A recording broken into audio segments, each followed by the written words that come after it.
Deketin lah Pak Mantep. Pak, itu bukan manusia Pak. Kalau itu sampai jadi ditangkap, ya nggak tahu sampai sekarang di mana. Orang-orang ini, tetanggaku ini, 3 orang ini sudah meninggal beberapa tahun yang lalu. Dan kenapa kok bisa hadir di sini?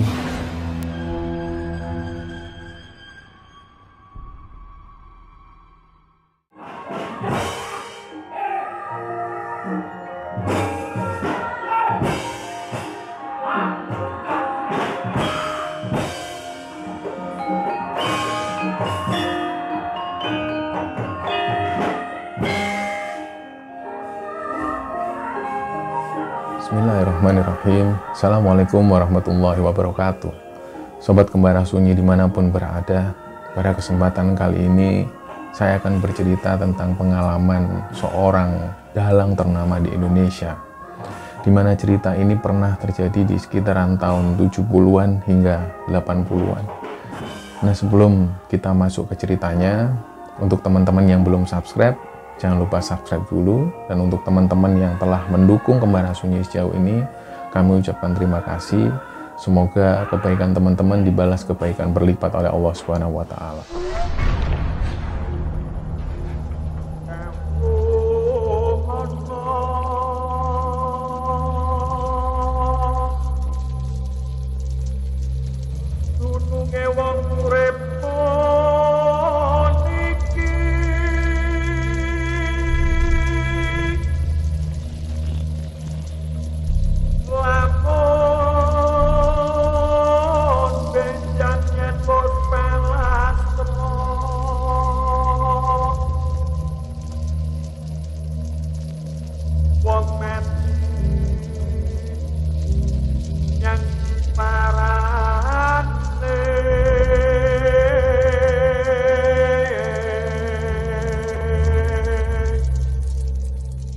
Oke, jadi sebelum kita masuk ke ceritanya, ada baiknya kita ngobrol-ngobrol sedikit lah tentang kenapa aku hari ini berpakaian seperti ini, ya kan?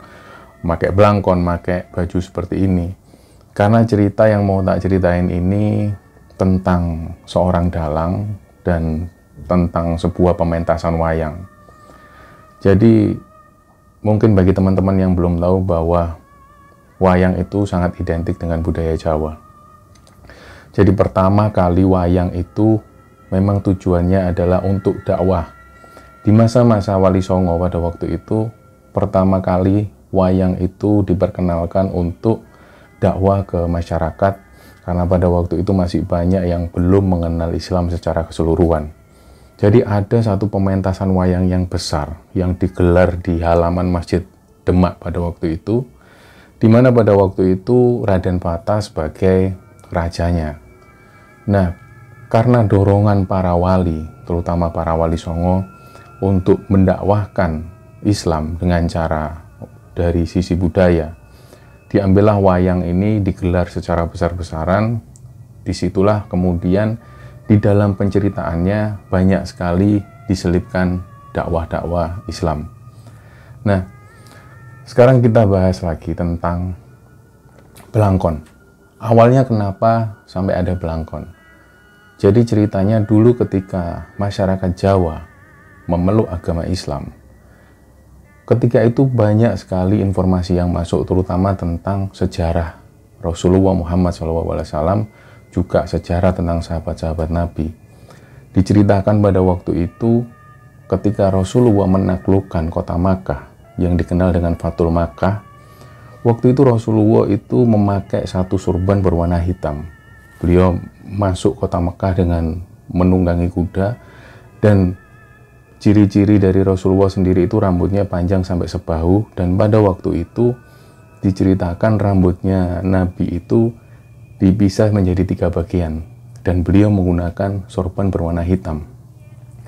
Nah, karena pada waktu itu masyarakat Jawa yang kepingin sekali meniru gaya Nabi dengan cara berpakaian dan dengan cara bersorban, maka pada waktu itu masyarakat Jawa itu mencoba satu busana atau style baru. Mereka mencoba memakai sorban tapi dengan gaya Jawa. Jadi pada waktu itu orang-orang memakai satu ikat kepala yang terbuat dari kain batik, diikatkan kepalanya menyerupai sorban Nabi. Nah, kita tahu pada waktu itu orang-orang Jawa, terutama yang laki-laki Jawa itu rambutnya selalu gondrong. Ada yang sebahu, bahkan ada yang sampai seukuran pinggang. Jadi di tengah perjalanan, karena mungkin pada waktu itu agak ribet pakai ikat kepala, jadi mereka mempunyai satu terobosan baru, menciptakan satu produk yang bernama belangkon ini. Jadi supaya ringkas tujuannya, jadi supaya tinggal pakai. Nah, kenapa belangkon itu di belakang ada mondolnya? Karena waktu itu yang memakai adalah laki-laki Jawa yang notabene laki-laki Jawa pada waktu itu rambutnya gondrong. Jadi begitu pakai belangkon, rambut yang panjang itu diikat ke belakang dan membentuk mondolan seperti ini.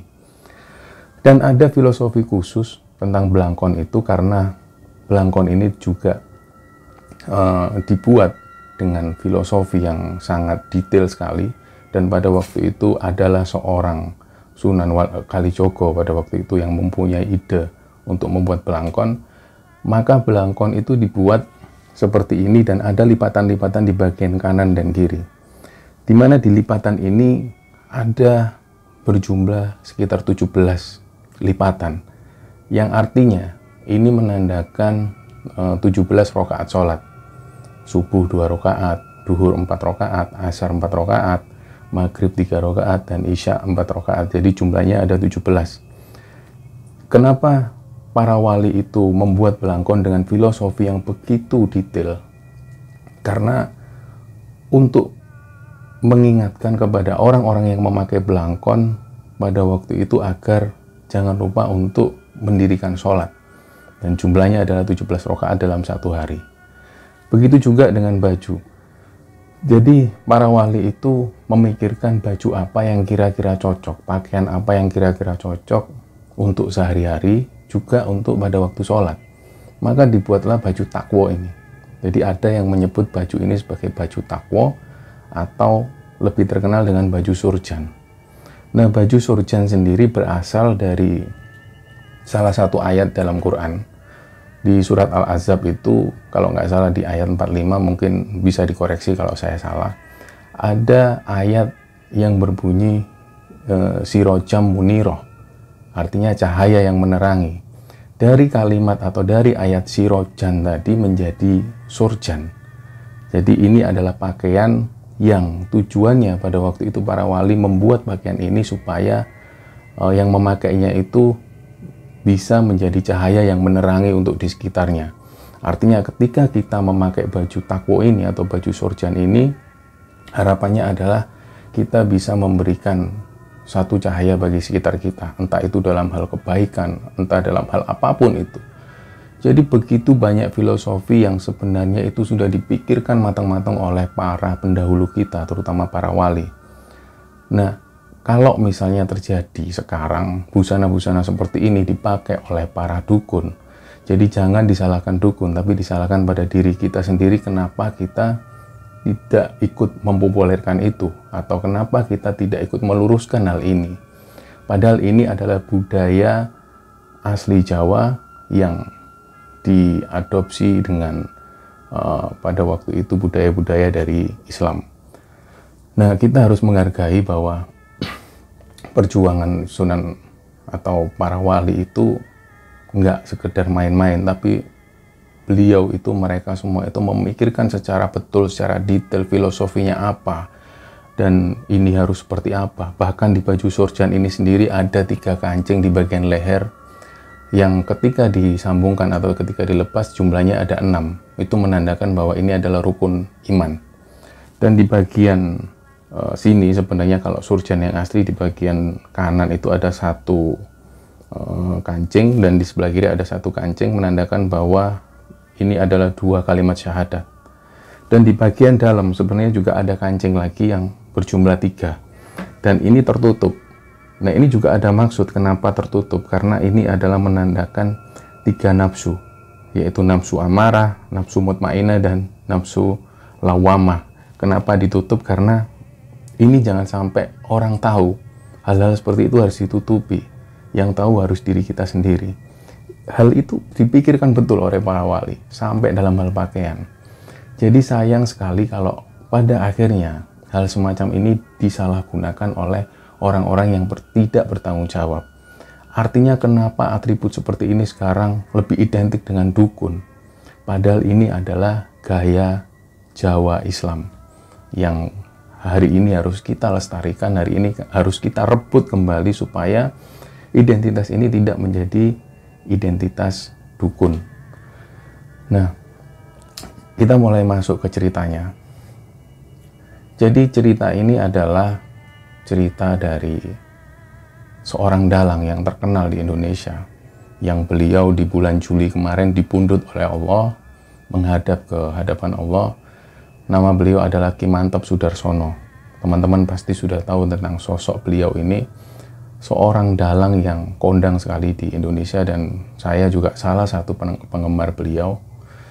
Tapi di bulan Juli kemarin Allah panggil beliau menghadap ke hadapan beliau. Jadi saya minta siapapun yang nonton tayangan ini sempatkan waktu untuk mengirim Al-Fatihah kepada beliau, Ki Mantep Sudarsono. Semoga amal ibadah beliau diterima Allah Subhanahu wa taala. Semoga beliau ditempatkan di tempat terbaik oleh Allah Subhanahu wa taala. Jadi pada waktu itu di sekitaran tahun 73, karena Pak Mantep ini profesinya sebagai dalang, di tahun 73 itu beliau masih tinggal di satu desa di Seragen. Dan kondisi pada waktu itu memang di tahun-tahun segitu masih minim penerangan dan transportasi juga jarang. Tapi yang ada pada waktu itu adalah becak. Dan kalau ada orang yang mau menuju ke rumah Pak Mantep, itu mereka ketika menyebutkan, Pak, tolong diantarkan ke rumah Pak Mantep, Pak Dalang itu. Orang-orang atau tukang becak ini pasti sudah tahu, pasti langsung, oh iya Bu, mari saya antarkan. Nah, malam itu di sekitar jam 7 malam, di tengah suasana gerimis yang tipis-tipis dan suasana malam yang senyap, Pak Mantep itu di rumah sendiri dan ada tamu yang datang. Tamu ini naik becak, beliau ini perempuan, ibu-ibu seumuran 50-an, tapi beliau ini sangat cantik sekali. Sangat nggak terlihat kalau beliau ini usianya sekitar 50. Tapi begitu beliau turun, Pak Mantep yang ada di pikiran Pak Mantep, ini orang kok cantik sekali, nggak pernah seumur hidup ngelihat perempuan secantik ini. Beliau ini datang pakai baju kebaya, khas seperti orang Jawa pada umumnya, dan beliau pakai kerudung warna putih, dan di tangannya itu seperti bawa tumpukan-tumpukan kain batik. Begitu beliau mengucapkan salam, Pak Mantep pun mempersilakan duduk, dan pada waktu itu ibu-ibu ini langsung tanya, yang jenengan Pak Mantep ya? Oh iya Bu, bener, Pak Dalang itu kan? Iya Bu, ini loh Pak, saya itu ada rencana mau nanggap wayang di tempat saya. Oh iya bisa Bu, kira-kira kapan itu? Katanya Pak Mantep gitu. Nah ibu-ibu ini menjelaskan, lah sebentar lagi ini kan bulan Suro, saya itu maunya wayangan di tempat saya ini pas di bulan Suro, tapi nanti harinya saya minta di hari Kamis malam Jumat Kliwon ya Pak. Oh iya bisa, dilihat dulu Pak jadwalnya, apa ada jadwal atau belum. Ketika Pak Mantep itu ngelihat ternyata jadwal beliau masih kosong, dan akhirnya mengiyakan, masih kosong Bu, aman, bisa. Oh ya bisa ya Pak. Nah itu kira-kira dananya berapa? Ibu itu tanya kan. Nah waktu itu Pak Mantep itu ngasih harga 500.000 Bu. Ya pada masa-masa itu memang tergolong besar uang 500.000. Dan kemudian ibu-ibu ini menjelaskan tentang konsep acaranya seperti apa. Jadi nanti ternyata di tempat itu sudah disediakan segala perlengkapan, seperti perlengkapan gamelan, juga tukang pengerawitnya, yaitu yang memukul gamelan, juga para sinden. Pokoknya semua sudah disediakan lengkap. Pak Mantep tinggal datang dan tinggal dalang di sana. Akhirnya terjadilah kesepakatan, dan ibu-ibu ini kemudian ngasih satu uang panjer ya, istilahnya kalau bahasa sekarang itu uang muka. Diberikanlah uang 100.000. Nah setelah itu baru kemudian Pak Mantep ini ngambil kwitansi, dibuatkan kwitansi. Nah terus Pak Mantep ini tanya, ini ditulis atas nama siapa Bu? Jenengan namanya siapa Ibu? Tulis aja Bu Lanjar gitu. Oh iya Bu Lanjar ditulis, atau Bu Nyilanjar enggak apa-apa Pak, ditulislah Bu Lanjar. Jadi uang muka 100.000 dan uangnya sudah diserahkan ke Pak Mantep. Begitu setelah disimpan, ibu-ibu ini pamit pulang. Ya sudah Pak, jangan lupa ya Pak. Nah Pak Mantep tanya lagi, loh Bu sebentar, ini pentasnya di mana lokasinya? Loh, di rumah saya. Loh, rumahnya Ibu di mana? Saya dari Pekalongan Pak. Oh Pekalongan, terus nanti tepatnya di mana? Udah nanti Pak Mantep tanya aja KUD Mawar. Jadi di situ dekat dengan pelelangan ikan, dekat sama laut Pak. Nanti gampang kok, kalau Bapak nanti tanya pasti orang-orang sudah tahu di situ. Oh ya udah Bu, ya jangan lupa ya Pak, Kamis malam Jumat Kliwon di bulan Suro. Oh iya ya, akhirnya ibu ini pun pulang. Nah, mungkin teman-teman ada yang tanya tentang bulan Suro itu kenapa kok selalu identik dengan suasana yang magis gitu. Sebenarnya bulan Suro sendiri itu sama dengan kalau di kalender Islam atau kalender Hijriah itu dengan bulan Muharram. Jadi ketika tanggal 1 Suro berarti tanggal 1 Muharram. Itu terjadi ketika pada masa Sultan Agung itu, Sultan Agung mempunyai inisiatif untuk menggabungkan antara penanggalan Jawa dan penanggalan Hijriah. Jadi pada waktu itu semua disamakan dan bulan-bulan Jawa ini mengikuti bulan Hijriah. Artinya penamaan-penamaan di bulan Jawa itu sangat sama dengan bulan Hijriah. Misalnya bulan Ramadan di bulan Hijriah, orang Jawa menyebutnya bulan Poso. Nah, di bulan Muharram itu kenapa disebut bulan Suro? Karena sejarahnya dulu, ketika di tanggal 10 Muharram terjadi peristiwa besar tentang meninggalnya Sayyidina Husain, yaitu cucu Nabi Muhammad SAW. Pada waktu itu cucu Nabi ini dipenggal kepalanya dalam satu peristiwa di tanah Karbala yang terjadi di tanggal 10 Muharram. Dan di hari itu diperingati dengan hari Asyura. Karena orang Jawa menyebutnya itu selalu dipermudah, jadi Asyura menjadi Suro. Nah, kenapa bulan Muharram itu disebut bulan Suro? Karena hari itu ada hari Asyura di mana terbunuhnya cucu Nabi Muhammad SAW. Nah, kembali ke cerita lagi, setelah itu ibu-ibu ini pulang, dan di hari H kemudian Pak Mantep ini mulai ngajak para kru untuk berangkat menuju ke Pekalongan. Hari itu sekitar siang, beliau mengendarai satu mobil Colt pada waktu itu dan langsung menuju ke Pekalongan. Sampai di Pekalongan yang dituju pertama kali adalah KUD Mawar ini, yang letaknya ada di tempat pelelangan ikan. Begitu sampai di situ sekitar jam 4:30 sore. Ternyata begitu sampai sana, terlihat memang ada KUD Mawar. Dan letaknya memang dekat dengan pelelangan ikan dan dekat dengan laut. Tapi yang bikin heran, kok nggak ada apa-apa. Harusnya kan ada panggung atau sudah dipersiapkan peralatan itu, tapi kok nggak ada apa-apa. Waktu itu ada satu tukang becak yang duduk-duduk di situ. Beberapa orang itu turun dari mobil dan tanya ke tukang becak itu, Pak, ini benar KUD Mawar? Iya, ya ini Bu, KUD Mawar. Loh, terus yang pementasan wayang itu di mana? Loh, nggak ada Bu. Kalau ada pementasan wayang ya pasti saya tahu. Saya tiap hari ini nyanggungnya di sini. Nggak ada pementasan wayang itu, nggak ada orang yang bikin panggung atau apa.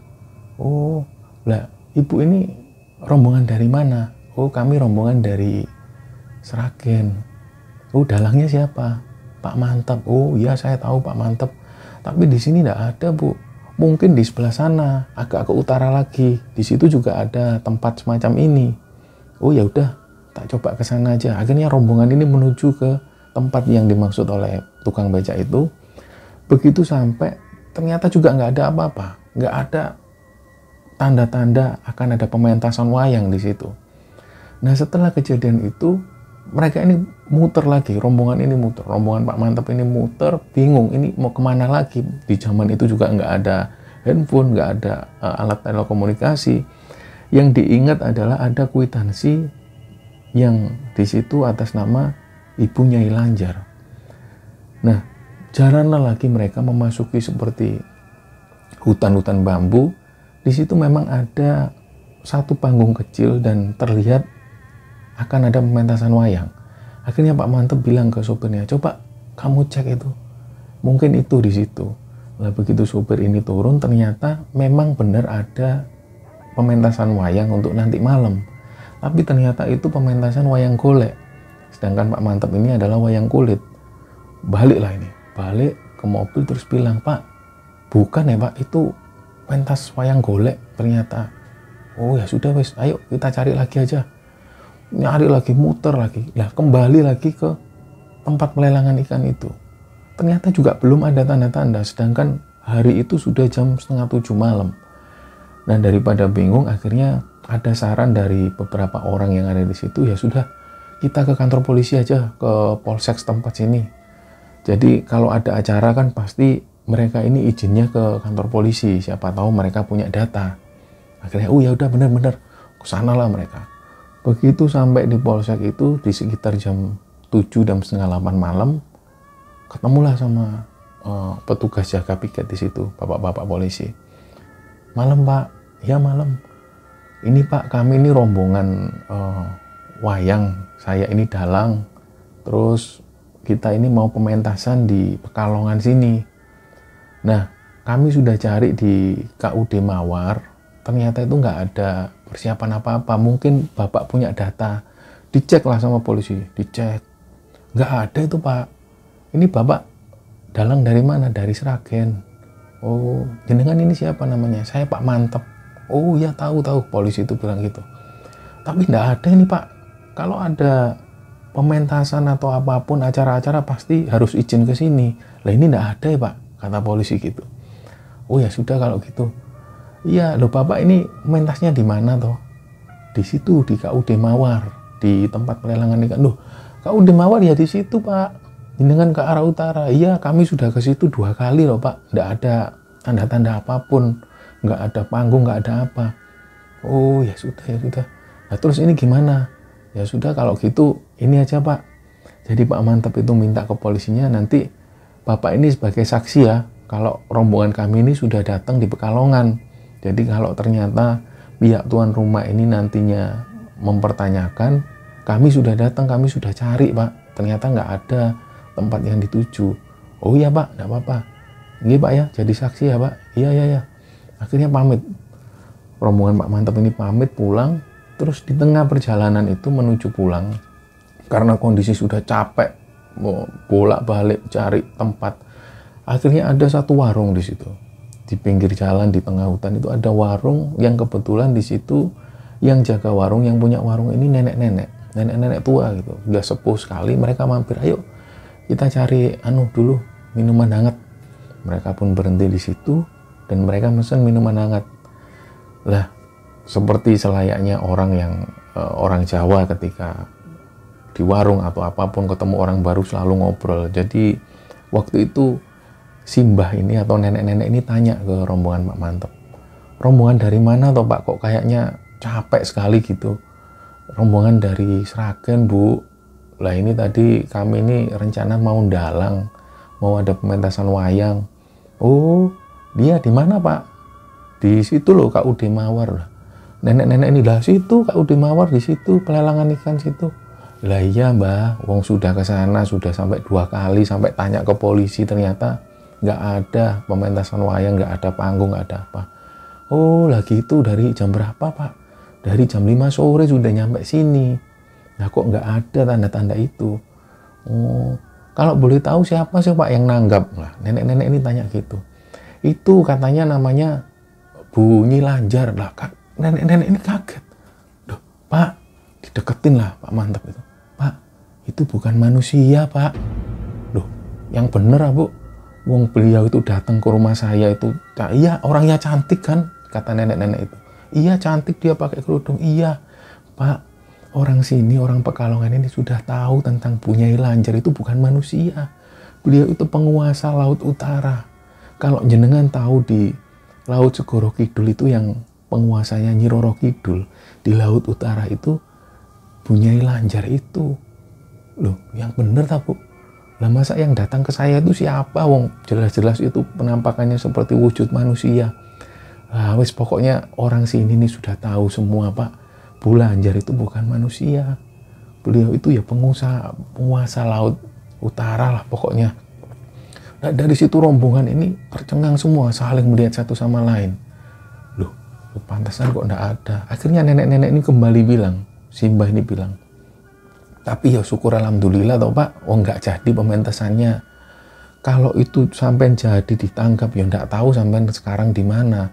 Wis syukur alhamdulillah jenengan nggak jadi ditangkap sama Bunyai Lanjar. Pokoknya yang jelas orang sini ini sudah tahu tentang siapa Bunyai Lanjar itu.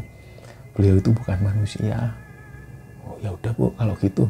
Nah dari informasi dari ibu-ibu itu kemudian, oh ya Pak Mantap ini kembali pulang dan dari rumah sampai rumah itu juga nggak ada kejadian apa-apa.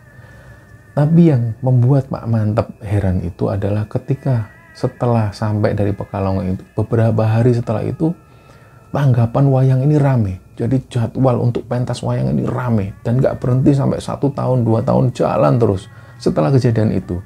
Nah entah ada hubungan atau enggak, tapi yang jelas Pak Mantap itu ngerasa setelah ada undangan dari Bunyai Lanjar itu, Pak Mantap ini ngerasa job-joban ini datang terus. Dan nggak pernah berhenti, sampai nggak pernah istirahat. Sampai suatu kali ada salah seorang Habib dari Pekalongan yang kemudian pingin Pak Mantap itu pentas di sana. Dan dari situ Pak Mantap ini cerita juga ke Habib tersebut bahwa dulu itu pernah Habib, saya itu ditangkap sama Bunyai Lanjar. Nah, Habib ini beliau namanya Habib Lutfi. Habib Lutfi cuman, oh iya orang sini sudah tahu lah Bulanjar itu siapa. Ya memang itu bukan bangsa manusia Pak Mantap. Oh gitu nggih Beb? Ya iyalah.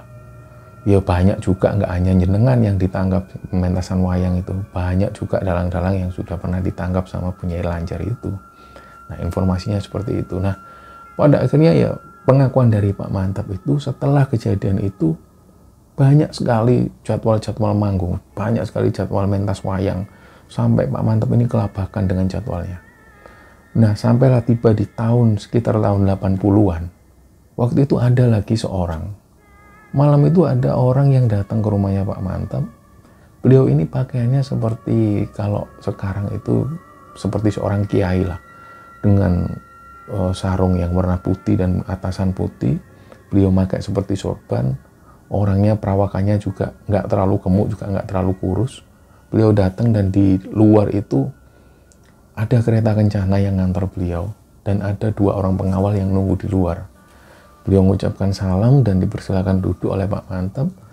Dan beliau ini bilang kalau Pak, saya pengen nanggap wayang di daerah Ponorogo di tempat saya.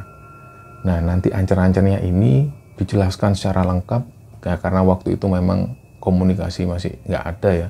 Jadi dijelaskan nanti lewat sini, pertigaan ini belok kiri sampai memasuki hutan gini. Nanti terus sampai di sini dijelaskan secara detail. Nah waktu itu bapak-bapak ini nanya, kira-kira dananya berapa nggak Pak? Tanya ke Pak Mantap. Waktu itu Pak Mantap itu ngasih harga 700.000.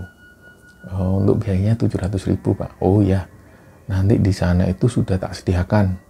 Ada panggung, sudah ada wayangnya, sudah ada gamelan dan pengerawitnya, juga ada sinden, pokoknya lengkap. Nanti Bapak tinggal datang ke sana, tinggal mentas. Oh, nggih Pak, nggih siap. Nah, nanti ini apa aja yang mau dipentaskan Pak? Pak Mantap kayak gitu. Wah pokoknya terserah Pak Mantap aja. Yang jelas jangan ngeluarin buto ya Pak. Jadi ada toko pewayangan ini yang namanya buto. Soal toko raksasa yang besar sekali ukurannya dan menyeramkan. Bapak-bapak ini cuman bilang jangan ngeluarin buto. Soalnya anak saya itu takut kalau ada buto. Oh nggih Pak siap. Nah di hari H karena Pak Mantap ini juga biasanya mengimprovisasi pementasannya di tengah pementasan itu seringkali improve. Beliau ini bawa 1 buto di situ. Jadi wayang buto itu dibawa untuk jaga-jaga aja. Begitu sampai di sana di sekitar sore hari ini suasana ini sudah tertutup karena tertutup pohon. Jadi suasana ini sudah mulai gelap. Memasuki hutan-hutan dan jalanan ini benar-benar rusak. Awalnya itu sempat ada pikiran dalam hati Pak Mantap, waduh, jangan-jangan ini pas kayak kejadian di Pekalongan. Tapi ya sudahlah, nggak usah punya pikiran gitu. Nah, semua yang ada di mobil itu sempat berpikiran gitu, jangan-jangan gitu ya. Jadi perjalanan itu benar-benar jalannya rusak sekali dan memasuki seperti hutan, di kanan kiri itu sawah. Begitu masuk ternyata di pojok itu sudah banyak keramaian. Jadi seperti pasar malam dan banyak orang di situ. Lah, di situ Pak Mantep lega, alhamdulillah. Ternyata ini pentas wayang beneran. Nah, begitu sampai dilihat itu rumah pemilik ini yang nanggap wayang itu rumahnya besar sekali. Besar seperti seorang tokoh lah di sana. Di situ banyak sekali orang yang sudah kumpul dan dilihat sudah tersedia di situ. Seperti alat-alat untuk pementasan wayang dan sudah tersedia, sudah lengkap dan banyak penonton yang sudah nunggu di situ. Pak Mantep kemudian dipersilakan masuk ke rumah pemilik itu. Begitu masuk, bapak-bapak ini memperkenalkan dirinya. Nama saya Pak Ismoyo. Monggo, jenengan daharien, makan dulu. Jadi semua makan, minum sebelum pentas itu. Nah, nggak lama setelah itu barulah pentas ini dimulai. Pentasan wayang itu kita tahu semalam suntuk ya. Jadi dari mulai sekitar jam 8 atau jam 9 malam sampai subuh hari, sampai matahari terbit itu.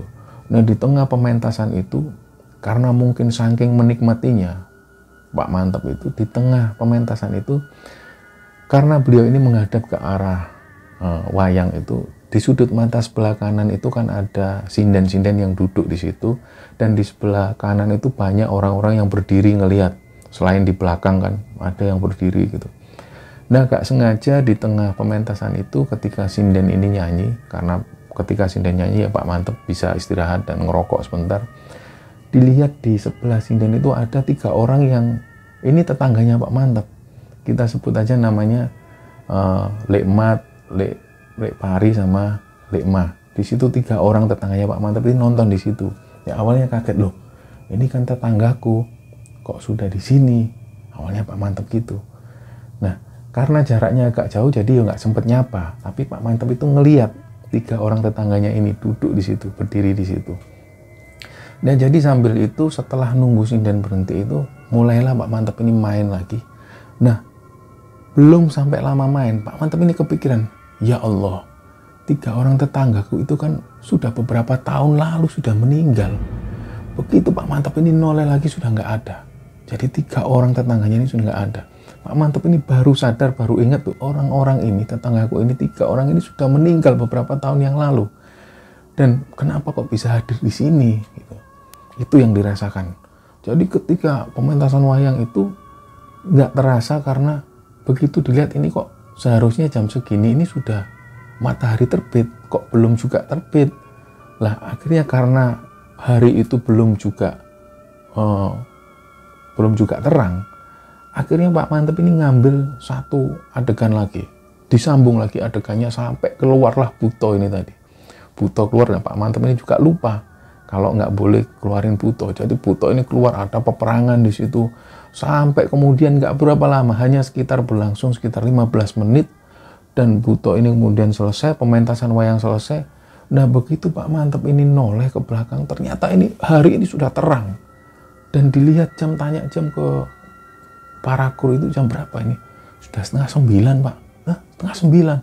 Iya Pak. Waduh, kok bisa kayak gitu ya? Padahal tadi itu masih gelap.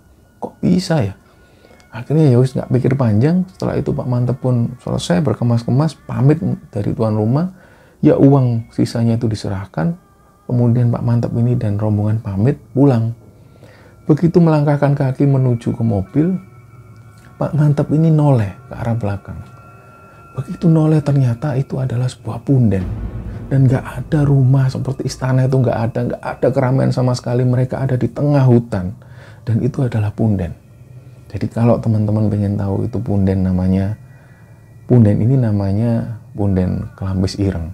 Jadi mungkin pada teman-teman yang tahu bisa komen di kolom komentar. Punden Kelambis Ireng ini ada di Ponorogo. Dan ini bisa dikatakan adalah salah satu tempat terangker di Pulau Jawa. Dipercaya bahwa di tempat itu adalah sebuah kerajaan yang rajanya adalah Raja Ismoyo. Kepercayaan orang Jawa, Ismoyo itu adalah Semar. Jadi disitulah tempat kerajaan Eyang Semar dan juga kerajaan-kerajaan bangsa Demit lainnya ada di sana. Jadi begitu Pak Mantep itu noleh ke belakang, loh ini kok punden. Orang-orang yang ada di situ, kru-krunya ini juga kaget. Waduh, lah kita tadi mentas di mana kok ada rumah besar, ada orang-orang yang rame banyak. Wah, nggak tahu. Begitu mereka masuk ke mobil, akhirnya cerita salah satu orang ini. Jadi orang kepercayaannya Pak Mantep cerita. Sebenarnya sudah pernah ada dalang yang ditangkap di sana itu Pak. Lah Pak Mantep bilang, loh kamu kok enggak bilang? Ya aku mau bilang gimana, wong sudah terjadi. Kita sudah terlanjur pentas di sana. Loh, itu tadi apa ya? Itu tadi punden. Kalau orang-orang nyebutnya ya punden kelampis ireng. Jadi kelampis itu nama satu jenis pohon. Ireng itu adalah identitas atau sebuah warna identitas bahwa menandakan punden ini adalah punden keramat. Jadi ternyata ketika Pak Mantep ini noleh dan itu nggak ada rumah istana, nggak ada apapun, tapi mereka ada di tengah hutan. Disitulah Pak Mantep ini ngerasa, kok bisa ya kejadian seperti ini. Jadi kita ini yang nanggep bukan manusia, kita ini yang nanggep lelembut. Nah kejadian itu pun setelah Pak Mantep ini mentas di tempat tersebut, di Kelampis Ireng itu, Pak Mantep ini juga ngerasa semakin banyak job. Jadi sampai beliau ini ke Jakarta, mentas di departemen-departemen milik pemerintah, sampai nggak pernah istirahat dan beliau hanya istirahat di dalam mobil. Jadi saking banyaknya jadwal pementasan wayang itu. Nah hal itulah yang bisa diambil hikmah oleh Pak Mantep. Pada akhirnya ternyata bangsa-bangsa itu juga suka dengan pementasan wayang. Mereka juga melakukan aktivitas seperti manusia, ada pasar, ada makanan. Dan pada waktu itu yang Pak Mantep ingat, jadi yang kita makan itu apa sebenarnya? Kan kita waktu ke sana disuguhi makan, minum enak. Dan uang itu juga uang benar-benar uang asli. Nggak ada uang yang terbuat dari daun. Yang mereka bayar itu benar-benar uang asli. Dan uangnya juga bisa digunakan. Itulah yang membuat keheranan. Jadi ternyata ada satu kejadian yang benar-benar nggak masuk akal yang dialami oleh manusia dan itu bersinggungan dengan makhluk jin. Dan ini benar-benar kejadian nyata yang diceritakan langsung oleh Pak Mantep. Semoga Allah terima amal beliau. Semoga Allah tempatkan beliau di tempat yang terbaik. Beliau adalah dalang terbaik di Indonesia dan kita patut bangga sebagai generasi bangsa yang memiliki seorang dalang seperti Pak Mantep. Jadi itu saja cerita yang bisa saya sampaikan. Semoga kisah ini bisa diambil pelajaran oleh teman-teman, lebih-lebih diambil hikmah. Dan mohon maaf kalau ada salah-salah kata. Terima kasih. Wassalamualaikum warahmatullahi wabarakatuh.